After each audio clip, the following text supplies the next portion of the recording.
Bible বলছে পুরাতন টাইমে এমন হতো যারা পাপ করতো, একটা অন্ধ, লোকরা বলছে প্রভু এই অন্ধ কি তার মা বাবা বহুত পাপী নাকি অন্ধ হয়ে জন্মেছে? যদি বাইবেল পড়ি তো পুরাতন টাইমে, ওই টাইমে যদি এরকম কোনো পাপী ব্যক্তিকে দেখা যেত যে অন্ধ আছে, যে কুষ্ঠ আছে, লোকরা তাদেরকে থুতু দিয়ে চলে যেত। মতলব তারা ধিক্কারযোগ্য লোক, একদম কোনো কাজের নয়, একদম তারা বহুত যেন পাপ করেছে একদম।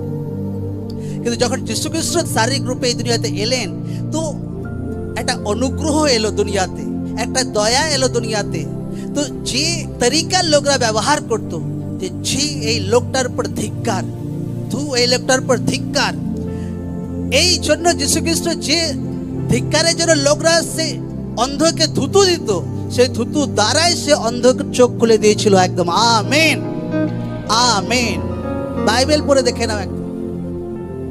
এই জন্য যীশু খ্রিস্ট থুতু দ্বারা অন্ধের চোখ খুলে দিয়েছিল। কারণ লোকরা থুতু দ্বারা লোকদেরকে ধিক্কার দিত।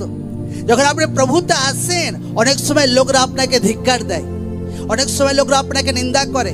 আরে আগেতে ভাই হতো সেটা আপনার জীবন ডাউন করার জন্য হতো প্রভুতে আসার আগে। কিন্তু প্রভুতে আসার পর যদি নিন্দা আসছে, প্রভুতে আসার পর যদি তাড়না আসছে, সেটা আপনাকে উঁচা করছে প্রভু যিশু জীবিত নামে, সেটা আপনাকে বহুত আগে বাড়াবে প্রভু যিশু জীবিত নামে, সেটা আপনাকে গ্রেট বানাবে প্রভু যিশু জীবিত নামে। আমেন।